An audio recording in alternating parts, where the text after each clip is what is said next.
Good afternoon, everyone. Welcome. I'm sure some people might join us as we go along, but welcome to everyone that's here. I hope you can all hear us okay. If you've got any problems and can't hear, just use the raise hand function and let us know. So yes, welcome to the Artists of the Year 2024 information session. Just so you know, we've got the captions on, so they're just running along and hopefully they're capturing what we're saying. We are going to ask you to put any questions you have about the programme in the Q&A using the Q&A function on Zoom. Yeah, if you just write down a question, we're going to come to them all at the end. If you want to ask a question and speak it, again, you can raise your hand at the end of the presentation, and we'll come to you and ask you to unmute to ask your question. If there are any other technical issues, just again raise your hand and let us know. So hopefully that's all the housekeeping. So yeah, just to introduce ourselves. So my name is Heather Walker. I am Creative Place Development Officer at Tees Valley Combined Authority. I'll pass on to Charlie. Hi, I'm Charlie Kemp. I'm Head of Creative Place. Also at the Combined, we're all at the Combined Authority. That is, we're unanimous on that front. And I am Chris Palmley, another Creative Place Development Officer at the Combined Authority. So Charlie's going to start us off and giving us a bit of an introduction on the growth programme. Thanks, Heather. And thank you all so much for tuning in this afternoon. Hopefully this will give you all the answers that you need, but the team is here to support as well and to respond to questions, as we say, at the end of the session. But if there's something that pops up after today, then do feel free to reach out to us as well. I thought I would just start by setting the scene a little bit as to why we're doing this, why we're intervening in the way that we are through the Artists of the Year programme. So in July 2022, the Combined Authority launched its growth programme for the creative and visitor economies. And ultimately what that means is that we are investing to support growth within the creative sector. We want to support the development of a creative cluster, and we recognise that there are lots of different elements that need to come together in order for us to build that cluster. Part of that is about establishing the foundations that are needed. So we've been working really closely with a lot of businesses and organisations in the sector over the last couple of years to understand their needs and to support them to develop in their business plans and to build their networks. But also what we really want to do is to make sure that people feel able to create brilliant work from Tees Valley. If we can move on one slide, Heather. And that this is a place that you can base yourselves and deliver your creative outputs anywhere in the country or internationally, but Tees Valley needs to be a really strong place for you guys to call home, for artists to call home. When we undertook the research that informed our growth programme, we were really struck by the fact that the official data that gives an indication of the number of people employed in the creative industries in the region would suggest that there are around 4,000 people working in the sector. However, when we undertook a data sweep across LinkedIn and other digital platforms, it looks like the reality is that actually there's closer to 13,000 people working in the sector. And what we need to recognise within that is that a lot of organisations and individuals operating within the creative sector are either micro businesses or freelance, and part of that freelance workforce is absolutely our artists and our talent leaders in the sector. And so this programme is really designed to celebrate you and them. So the objective of the programme is to really shout about the amazing work that is being made in and from Tees Valley. We recognise, having worked with lots of our sector businesses and partners for a couple of years, as I say, there is a shared ambition to really drive the amount of content that is being created in the region and to provide more support for those who are making work. And we really want the Artist of the Year programme to be a kind of a call to action, but also an absolute celebration of those that are making great, nationally relevant, internationally relevant work. So we want to increase ultimately the amount of creative content that's made in the region. We want this to be a brilliant place for people to make work from. This should be a really positive choice for people to make when they're thinking about where to establish their creative careers and build their creative careers. And that should be whether or not you're working for a creative sector business or whether you're freelancing, whether you're an artist. We want Tees Valley to be a fantastic home for creative talent. We want to recognise and celebrate those who are making that exemplary work, and we recognise the barriers that many people have experienced because of their location, because of the sort of London-centricness of the creative sector in years gone by. We want this programme to really help to remove some of those barriers and to accelerate people's creative journey. We want artists to be able to make a sustainable living by choosing to make Tees Valley their home, and that's why the support that we've designed and that we'll come on to in more detail includes a bursary equivalent to national living wage. We want people from outside of the region to recognise the talent that is resident in Tees Valley, and we want to support artists to develop the skills that they require in order to really direct their own careers in a sustainable way and take ownership of the management and strategic direction of their careers in a really empowering way. Critical to this is the partnership work that we've developed specifically around this programme with regional national portfolio organisations and sector development organisations. So those organisations that are recognised for their ability to support, nurture and celebrate talent, they are absolutely critical to how we will deliver this programme. They will be involved in the decision making. Tees Valley Combined Authority is not an expert in recognising talent potential, and so those organisations will be critical in the decision making, but they will also be a really important partner in providing support to the successful 5 Artists of the Year. So what we're aiming to do through this ultimately is to support 5 amazing local artists to really make a step change in their profile, their exposure, the work that they're able to generate, the contacts that they're able to make, and kind of make that shift in their career that they'll be able to sustain for years to come. And the way that we're going about doing that we'll come on to shortly, but that has been very much supported, as I say, through that close engagement with our national portfolio organisations and sector development organisations. So in terms of eligibility, you must be individual creative and artist or as part of a collective. So if you're, for example, a band, you can apply as the band. But yes, a creative collective or an individual creative. And you need to either live in the Tees Valley and demonstrate your connection and commitment to the region, or you need to have an operational base in the Tees Valley, and the majority of your work needs to be made or delivered here. That is an update from the original guidance that we issued. We've given some more thought to how we articulate what a Tees Valley artist looks like, and so we've kind of come up with this definition that either you are living in the region or you are substantially working in the region, and this is your professional base. You need to be working in dance, film, literature, live music, live performance, music, theatre, visual arts, or some hybrid of those things.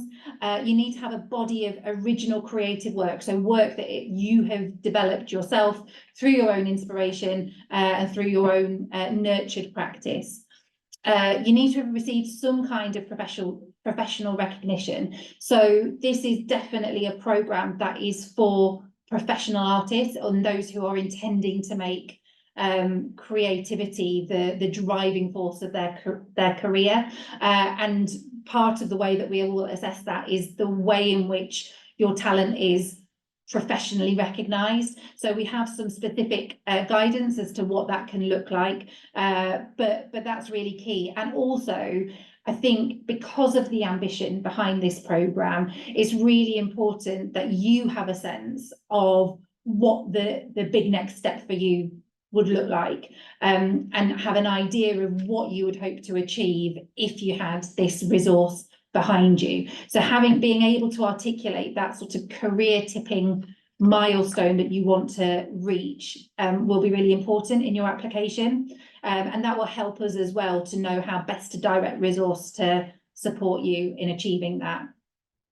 As I said before, we recognise that it isn't always immediately possible to make your entire living through creative endeavour and through the output of your artistic work. However, whether or not that is you're kind of juggling multiple roles at the moment, your intention should absolutely be that you want to become a full-time working artist.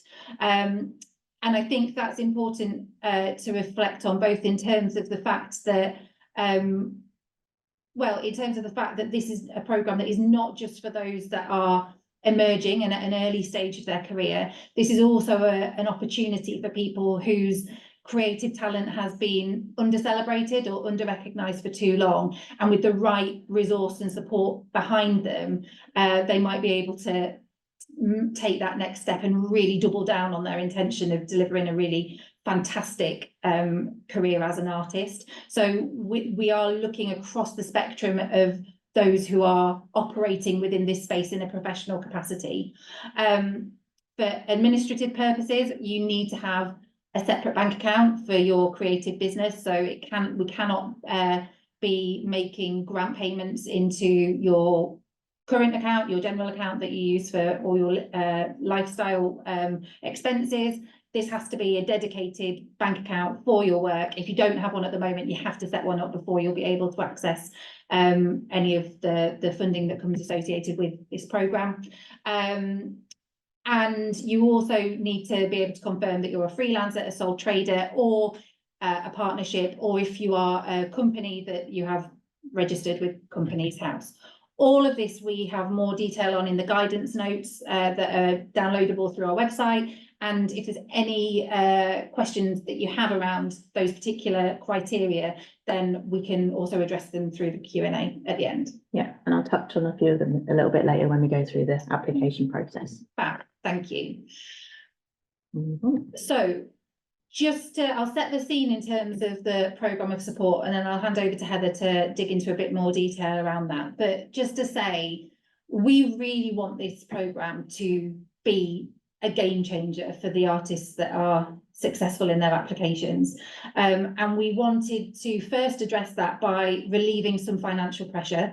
So we wanted to make it possible or make it more possible for the Artists of the Year to really concentrate on their production of work by providing a bursary which is equivalent to the real living wage. And in doing that, we hope that we ease some of that financial pressure and, as I say, kind of open up opportunities for increasing the production of creative work. And alongside that bursary, there is also a development budget, which will be self-directed, supported by the National Portfolio Organisation or sector development organisation that you're partnered with, to really support you to be able to pursue areas that require skills development or development around a particular piece of work. It can be for collaboration fees, it can pay for materials, but that development budget is very much attached to your creative practice and your development as a professional artist. Heather will expand more on that shortly, but again, just to kind of continue with the overview, that financial investment, which will come to you directly, will be partnered with a programme of support, which we hope will be really nurturing and empowering and really support you to build fantastic connections across the industry. So we've talked about the fact that The MPOs and sector development organisations are going to be really key to this. Each of the 5 successful artists of the year will be partnered with one of those organisations which is most suited to their area of practice and the skills that they need support with, and the connections that they might need support with. And that relationship will be really key for the year. That will be your kind of your go-to organisation for being that critical friend, that advisory source throughout the year. We also will partner each of the artists with a mentor from outside the region. And that feels really important because this is about raising the profile of Tees Valley talent. And we recognise that building strategic connections out with those who are leading and delivering amazing work from outside the region is going to be really valuable in opening doors and kind of identifying opportunities for exporting work, building new partnerships, etc. The artists will also have access to a tailored programme of PR, marketing and fundraising support. We know that these are areas that you can get completely bogged down with, or where people feel completely lacking in capacity to be able to really deal with in a strategic and targeted way. And actually what we want to do is to wrap this programme in amazing storytelling, amazing market engagement and really effective fundraising activity. The 5 artists will also have the benefit of being part of a peer network, and so we'll be able to offer support to each other and collectively participate in training and upskilling. And we think that that's a really exciting part of this piece of work, that you'll kind of be setting out on a journey together and we'll be able to become real champions for each other's work as well. Collectively across the Combined Authorities network, including the networks of our MPOs and sector development organisations, we will network you into lots of opportunities and events that are taking place in the region. You will get that invitation and you will be kind of first person to be thought of to make sure that the opportunities that are being created locally are kind of really on your radar as well. And if you do need support for accessing any of the programme, we are there to support with those costs as well. So I'll hand over to Heather now to go into some more detail, but just to say, we hope that you're as excited about this opportunity as we are. We hope that this programme of support really will make a difference, and we're really excited to hear from you. Cool. Yeah, so just to go a bit more into detail about the working with your sort of assigned Arts Council National Portfolio Organisation or the Sector Development Organisation. So as Charlie's touched upon, we will partner you up with the most relevant organisation in terms of art form. So for example, if you work in theatre, you might be partnered with ARC in Stockton, or if you're really specialising in theatre with children and young people, you might be partnered with Theatre Hullabaloo in Darlington. If you're working in visual arts, depending on what sort of visual arts, you might be partnered with the Auxiliary or NEMA, for example, or Tees Valley Arts as our regional MPOs. And they're really there to, in the first instance, really sit down with you and really kind of come up with the development plan of what things you want to achieve over this year of support. And, you know, these things might be something like achieving a high profile commission, or producing X number of pieces of work to sell, or getting an agent, or getting a publisher, getting a record deal, going on tour nationally with your work, and then sitting down with you and trying to work through all the steps of what you might need to do in order to get there. So, you know, that might be setting up meetings with key commissioners and drawing up some prospects about who you might sell your work to, preparing marketing and promotional materials, or maybe, you know, getting getting into a recording studio, or going to finish that novel and doing that kind of writing retreat.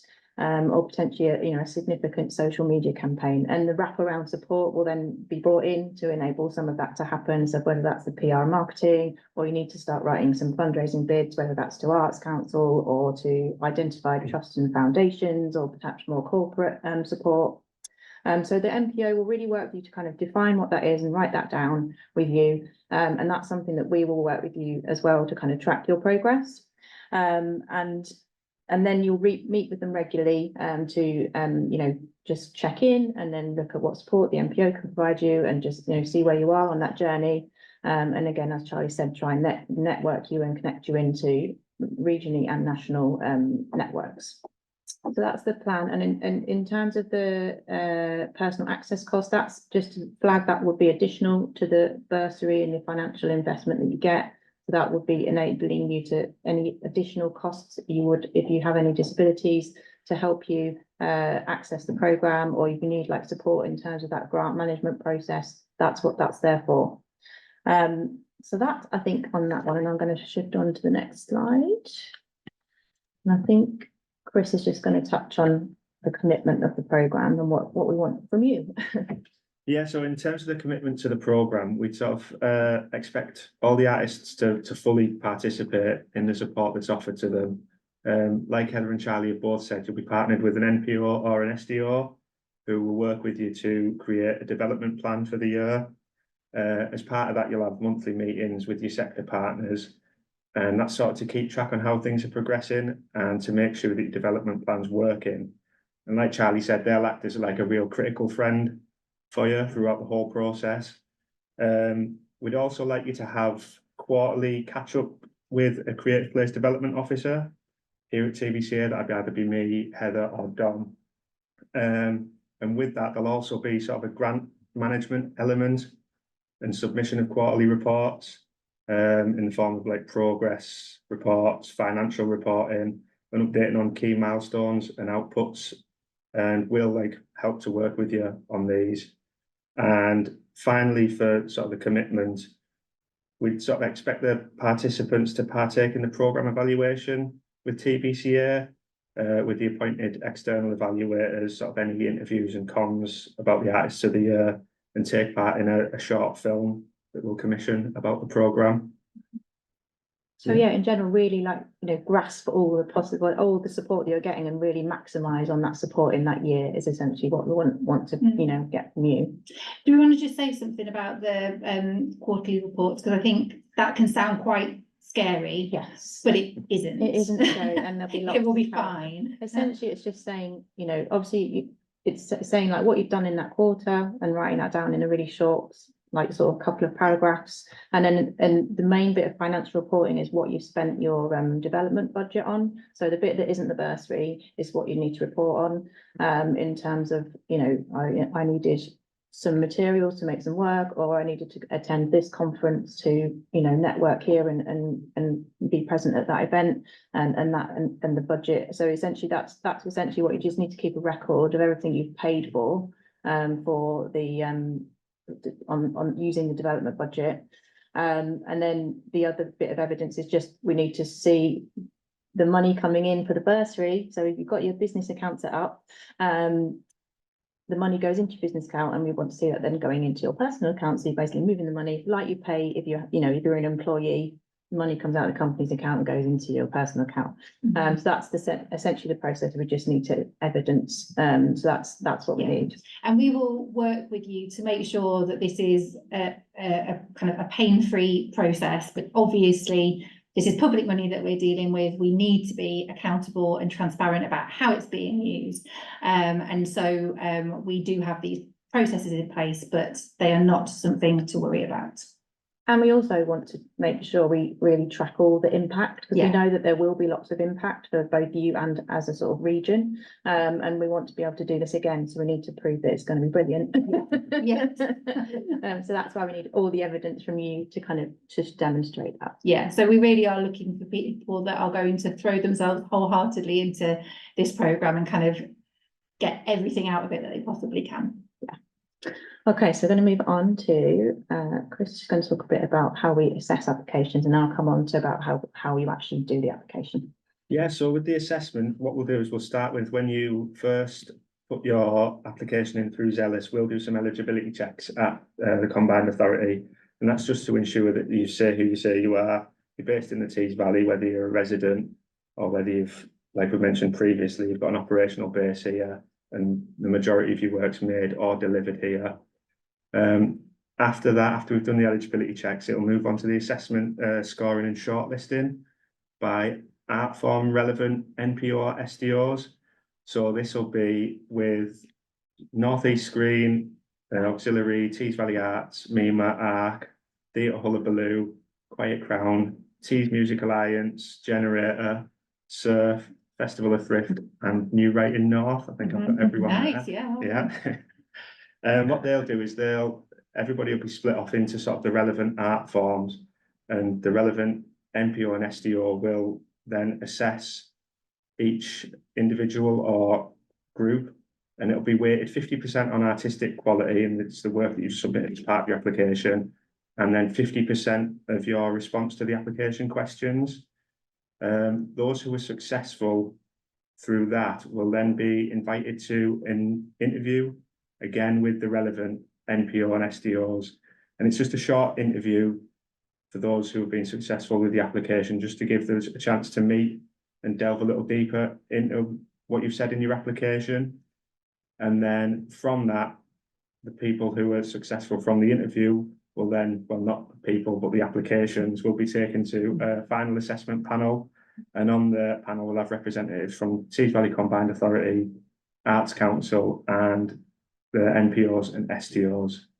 And for the people who were shortlisted but weren't successful, we will offer some sort of development session with the most relevant SDO and NPO. So I think the key thing for this is that we've really tried to plug the most relevant expertise in at the right time. So in separating applications out by art form, we feel confident that actually those that are going to be making the initial recommendation for shortlisting are going to be those who really know what quality work in that field looks like and have experience of that kind of work.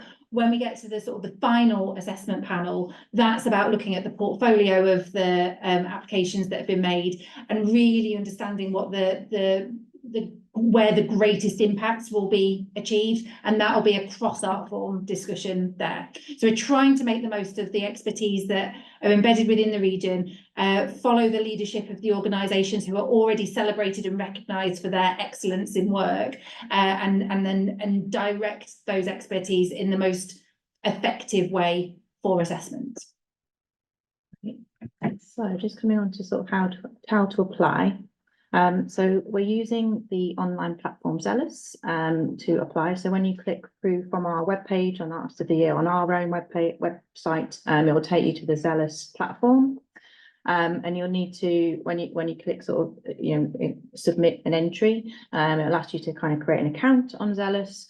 It's essentially just putting your email in and creating a password, and then you'll be able to start using the application form.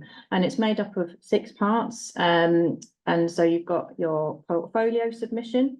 Oh, before I even start that, just to say the main bulk of the application, so that's the sort of why you section, which is those core questions, which I'll go into a bit more detail about later. You can do that in writing using the application form in Zealous, or you can submit it as a video. So you can record yourself answering the questions, talking to your phone or your laptop, and then upload that video to Zealous as part of the submission process. So it's your choice, whatever you feel more comfortable doing. And so, yeah, there's 6 sections. So there's the portfolio submission. That's where you submit your work. So that, whatever art form you're working in. So that could be like your video, if you're a filmmaker, your films, or if you're a band, your songs, or a music video, or images of your work, if you're a visual artist, whatever it is, whatever sort of type of file it is. On the guidance, there's a full list of all the types of files that are allowed to upload. And these could be actual documents that you upload, or it can be URLs that link out to other places like YouTube or Vimeo. And so you can submit up to 7 pieces of work, and that would ask for 2 long pieces of work. So that's up to sort of 5 minutes in length, or like 5 sides of A4, and then 5 short pieces. So that could be 1 image or 1 document that's at 1 side of A4, or 1 minute of length of work. And this, I'll take you through how that looks on the platform in a minute. And then in that bit as well, if you're doing a video submission for your YU section, then upload that there as well. And then it goes on to the actual kind of basic information about yourself, sort of where you live, and that kind of demonstration of the fact that you meet the eligibility criteria in terms of living and or working in the Tees Valley. And then it takes you on to the YU, so that's the real nutty, meaty bit of the application, asking you like to tell us about your work and to talk to us about what your kind of career tipping milestone is and how you might achieve it. And then we're looking for you to have a referee, and again, we'll come to that in a minute about what that looks like and what we need from that. And then there's a question about financial due diligence, that you agree that we might do some checks on your financial background. And then there's a question on subsidy control, about assuring that you're under the threshold, if you're going to exceed or not the minimal financial threshold, which essentially, because this grant is essentially a subsidy, and we have to take account of all the public money we use to subsidise individuals and businesses, and so it's just declaring whether or not you've received other public subsidy before, and whether you're going to go over the threshold, which is £315,000 over 3 years. Again, there's more detail in the guidance that kind of goes through what that means, and if you've got any question about it, you do ask. So I'll just take you to the next slide. So when we're going into Zealous, this is what it looks like. And when you're uploading your work, so you can see on this first picture here, on the left, is so I've uploaded a picture. This was just like sitting on my computer, so I've like gone to the upload the file section, click that, and that's uploaded the file. And you can add a description of that photo if you want to, or you can embed media. So the middle slide shows that I've uploaded a film from YouTube. So that's using that, click the embed media, and you can type in the YouTube address, and then it should automatically upload it onto there. And so you can do that up to 7 times. And then the 8th file that you can add is if you're applying via video of the YU section. And so underneath all that, if you look on the final thing, so the minimum you can upload is 1 file, but you can keep adding. So you just have to confirm you've uploaded at least 1, but you can just keep adding them. And as we've said, and as you touched upon earlier, in terms of like the types of work, obviously your work, but it could also be evidencing your like professional recognition. So if you've had like press releases or things like reviews or blogs, and someone's like or endorsed your work. Obviously, if you've got like a Spotify list, or you're on Spotify, you're listed if you're a band, for example, and that obviously shows how many followers you have. So I think that they're the things that can act as both showing your work and also evidencing your that you've had professional recognition. So use that for sort of both things to sort of answer both of those questions or foremost. So we want to see your work. We also want to see if you've like shown it somewhere, if you've got a poster of it, if it's been in a gallery or whatever it is, then again, you can upload evidence using some of your files for that. Hopefully that makes sense, and you can kind of go through onto the platform and have a go. Worth noting, just before you get to this bit, it asks you to kind of put in a category. So that's when it asks you what category do you fit into. So whether that's dance, film, music, the list of the eligible ones. Worth saying, obviously, live performance covers quite a lot of different categories. So that could be like anything from outdoor arts to comedy to spoken word. So that's really kind of quite an open category. And so there's a couple of other things that Zealous asked you that are just kind of built into the form that we couldn't change. So there's that title, short description, and field. So in those, just write Tees Valley Artist of the Year in both the title and the short description, and then in the field, just pick the most relevant. But it's not something that we're looking at because it's just a field that we can't get rid of in the Zealous platform. So it's not going to be judged or anything on that. It's the category one that we're really looking for that will enable us to appoint the most relevant panel to assess your work. And everything that Heather has just described is in the guidance notes, which you can download from our website. She actually goes through question by question and sort of tells you what to write in those boxes, which we have no control over. Yes, and also using the offline application form. So every single question that is on Zealous when you go into it is also on that offline document that you can download from the website. So we really recommend that you download that and use that to like draft your application, as then you can kind of get the word count right and play around with it, and then, you know, copy it onto the online platform. So in terms of the YU section, so these are essentially the two questions that you can either do by writing or apply by video through. So you just need to answer these two questions. And so I guess just to sort of just touch on a little bit like what we're kind of looking for those questions. So it's really the first question about an overview of your work practice is really about telling us about yourself, about your work, what journey have you been on so far, what professional recognition that you've gained, and, you know, tell us where your work's been shown. And so that's like that kind of really just, we want to get to know you and know what you do. And so that's that first question. And then the second question is really about like, what will this program help you to achieve? So what is it that you want? What's your you know, your ambition and your aspiration in like for this year and like 5 years time? And where do you want, how will this program help you to get there? And that's where you can maybe articulate some of the barriers you might have experienced to date, and also articulate how, you know, you might want to talk about how you think you can meet those aspirations, and kind of what's the journey you think you might want to go on. Obviously, you know, that might change as we go along and as we do the development, but to kind of we want to see that people have got an idea of how they might get there. So those are kind of what we want to see from those kind of two main application questions. Moving on, and I'm going to hand over to Chris to talk about your referee. Yeah, so your referee is somebody that should be familiar with your work, should be established in their field of specialism and qualified to be able to comment on your talent and potential.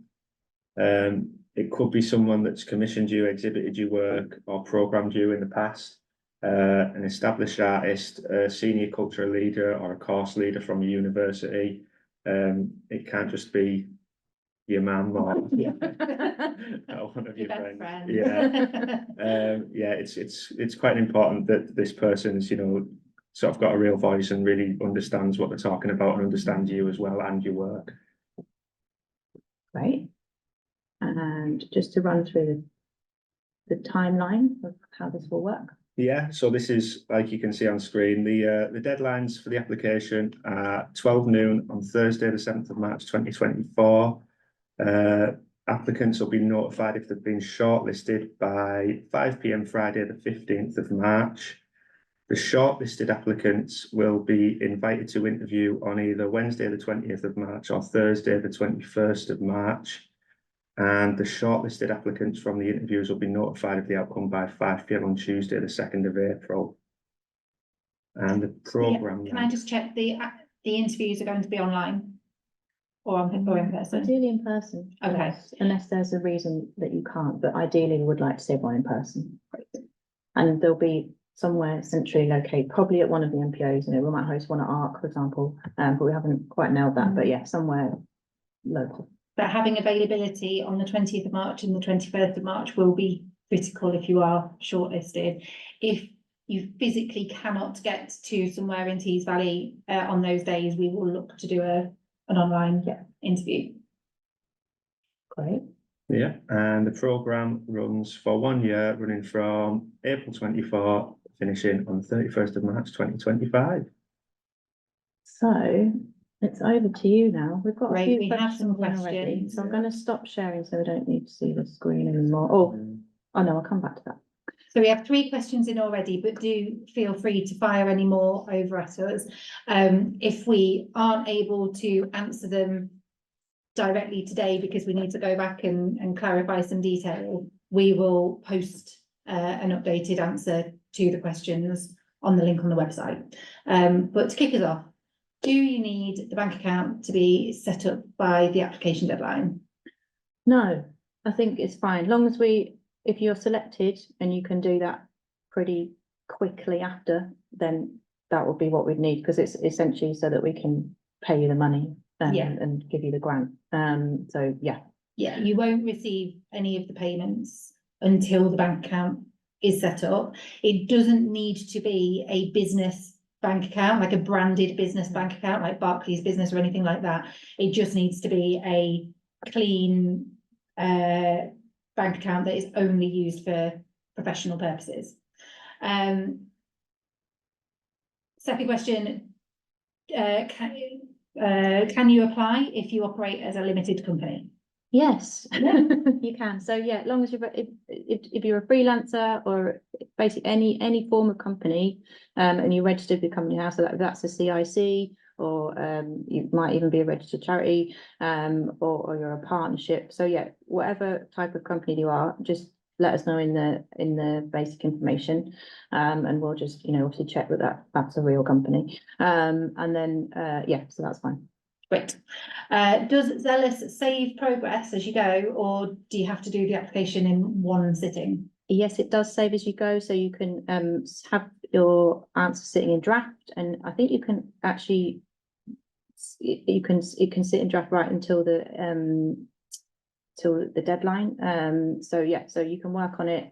But as I said before, if you wanted to just tweak and mess around with it using the on offline application form, we'd recommend you use that, and you can kind of get your word counts right and all that kind of stuff. So yeah, so yes, you can though. Question about whether or not you need to avoid having a reference from someone who is one of the NPOs. We have asked that they're not referenced, they don't give you a reference if they're part of an assessment panel. If it could be another member of staff that isn't, they'll know if they're on the panel or not. So yes, if they're on the panel, they can't be a referee. If they're not on the panel, they can be a referee.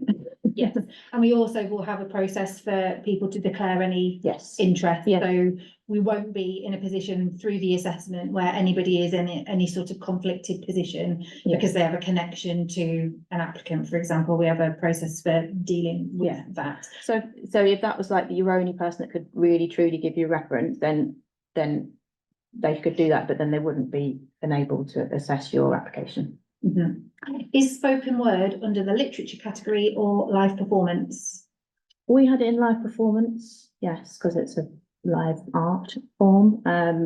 Yes, but I guess it's really up to you where you feel you sit in that spectrum. Yes, yeah. Three taxable. Yeah, I don't know the answer to that. We might have to come back. Yes, we will come back one with specific guidance on that.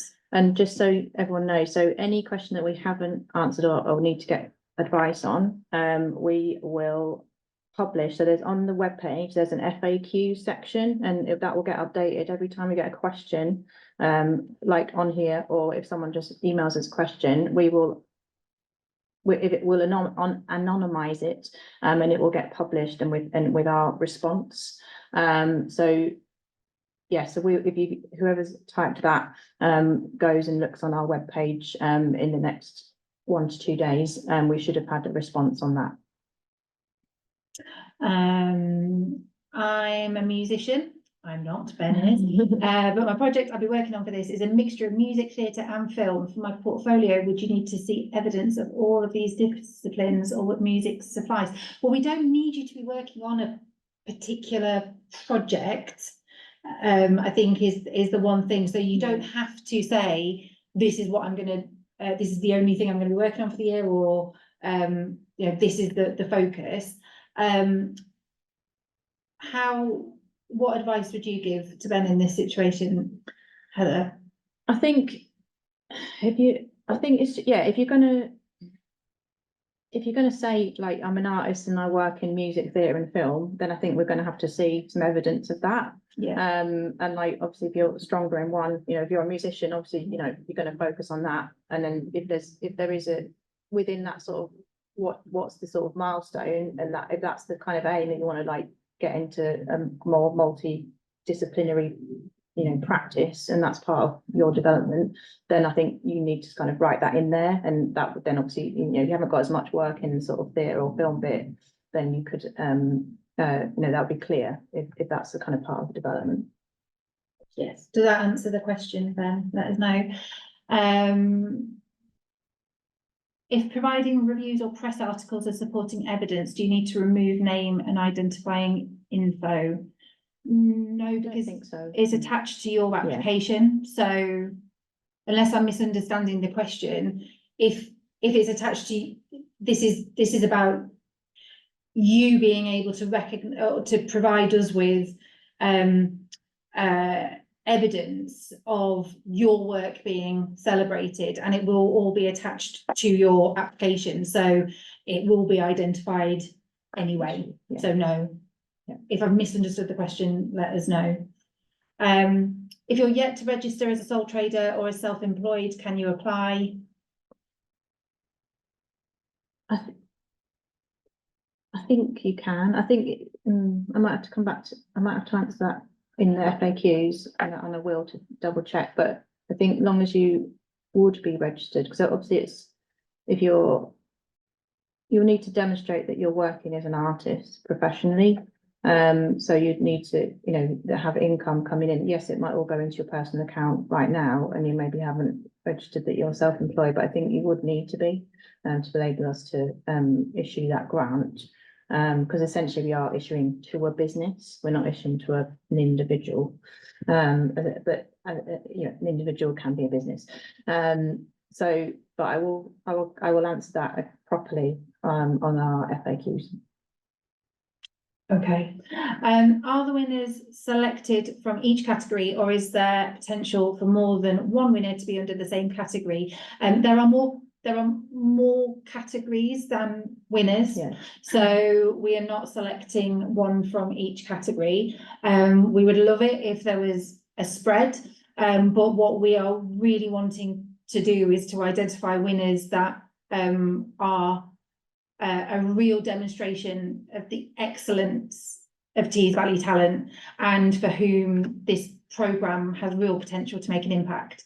So I think we'll be looking across all art forms, but we will be, the panel will be asked to select 5 artists from any category that are the best demonstration of Tees Valley Talent, and with the most likelihood of the programme having a real impact.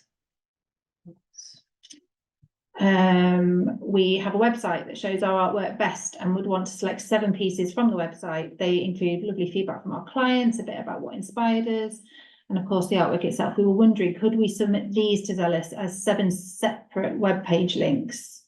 Yes, I think if that tells your story the best, then yes, do that. Can people upload can people upload long form films via the online platform, or do you need a shortened version to be uploaded? I think you said yes. Yes. Maximum is 5 minutes. Think about the assessors Yeah.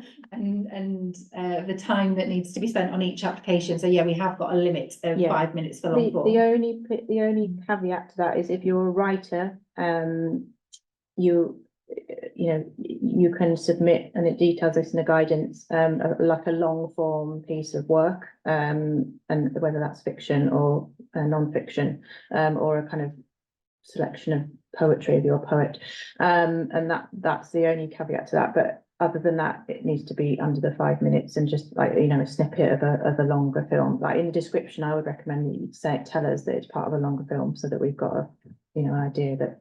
Or the judges, not we, but the panel have got an idea that it's part of a longer piece of work. Yes. Can a client be, can a referee be a client that has previously worked with? If they've bought your work and they're a customer, yeah, I think so. Yeah, absolutely. I think it's for you to identify the referee that you believe will kind of give real kudos to your work. And be a kind of a good champion and advocate for your capability. Yes. But for former clients, assuming they're happy, is probably a good shout. I'm a poet, but would like to use this opportunity to continue the development of a novel. Should I provide a creative portfolio and evidence of professional recognition for both forms of writing? Yeah. And I think you'd be applying under the literature category anyway. So as Heather's said in previous example, talking about your professional journey and what your ambitions are for development within that context, and that might be across different forms is absolutely appropriate, but I think you would need definitely the sort of the portfolio evidence of your capability in both fields. And hooray, we answered Ben's question, good. I'm working with a client who is transitioning from amateur to professional and is applying for Arts Council funding for the next production. Are they eligible to apply for this? I think, yeah, Yes. that would count as an emerging artist, so yeah. Yes. If you're successful in getting a place on the programme, does that prevent you taking on other work over the course of the year? No. Provided that you can give the time and the commitment to the objectives of this programme, it doesn't mean that you can't secure other sources of income. It doesn't mean that you can't deliver other projects. If anything, it should be kind of elevating your profile so that you can go out and win that new work or sell your work to different areas. I think it's what we would want to see is the complementarity with the commitment that being a practicing artist becomes your main career focus. So long as it doesn't wouldn't block you from participating in the programme in any way, then no, you can continue to take on. I suppose other it's work. worth saying that, because we're not looking for you to work on a specific project. It's not like an Arts Council grant where you have to say, I'm going to do this project with these people and it will finish then and it will start then. It's really about supporting your creative practice of what you do already and how you work already, and supporting you to elevate and grow that and develop that and take you on that journey. So it's not a project-based program. I think is needs to be really clear. It's about supporting you on the journey that you're already on and getting you to the next level. Let us know if we've answered that effectively for you. Is a UTR enough evidence to prove Yeah. self-employment? Yeah, that's fine. You put a unique tax reference number on the application, then that's fine. And are IMDb credits or Spotlight acceptable as professional recognition? Yeah, I think if you could put that as a link in one of your portfolio uploads, then that'd be fine. If people need access support and assistance with applying, how do they let us know about that? So I think if you email Creative Place, I'll put the email up at the end, Creative Place at teesvalley-ca.gov.uk to tell us what sort of support you would need specifically, so obviously everyone will be different. Then we will endeavour to look at what we can do to support you and it'd be quite specific in terms of I need help in filling this bit of the application in, or that bit of the application, so that we can really clearly identify if we can put in additional support for you to help. But yeah, we'll try and get back to you really fast on that. I think they are All the questions. all the questions. We do have until the 29th of February to receive any other questions that you do want to submit through the website. And we will post any answers to those on there. So if there is something that occurs to you after this session, then feel free to submit it through the website, and we aim to respond to all questions within 48 hours.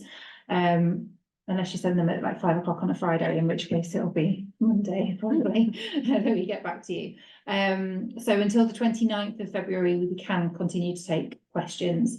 You can see on the screen the email address for the team.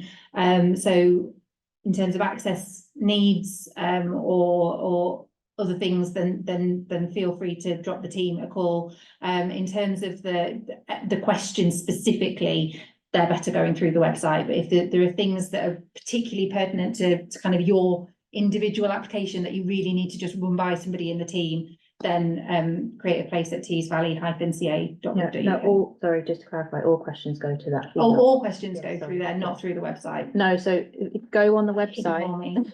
Go on the website to find out answers to the question. So if you've got a question, go to the website to look at the FAQs to see if it's already been answered, would be a Oh, really yes, good that's a good option. idea, yeah. Because we'll list every question that's been answered on here and anywhere, and if anyone's got in touch with us, and that'll be listed on that FAQ document, which will be regularly updated. So go on there. If it hasn't been answered, then email us, and then we'll pen an answer, send it directly back to you, and also put it on the FAQs for everyone else to see, but it won't identify that it's you that's asked it. Very good. Great. I hope that's all clear, and I hope that's been useful. Thank you ever so much again for joining us this afternoon. We're excited to hear from you further, and yeah, look forward to going live with our final 5 in April. Yes, and just to say, this will be shared, the recording of the webinar will be available if you want to watch it again. And yeah, it'll be on the website hopefully by early tomorrow. And if this is your first encounter with the Combined Authority and the work that we're doing around the creative sector, then please do have a look on our website, have a look and see what the rest of our programme looks like, some of the other work that we're doing. If you feel like we can support you in other ways, or you'd like to have a chat with a member of the team, then do just drop us a line as well. Great. Thank you, everybody. Thank you, everyone. Thank you. Bye now.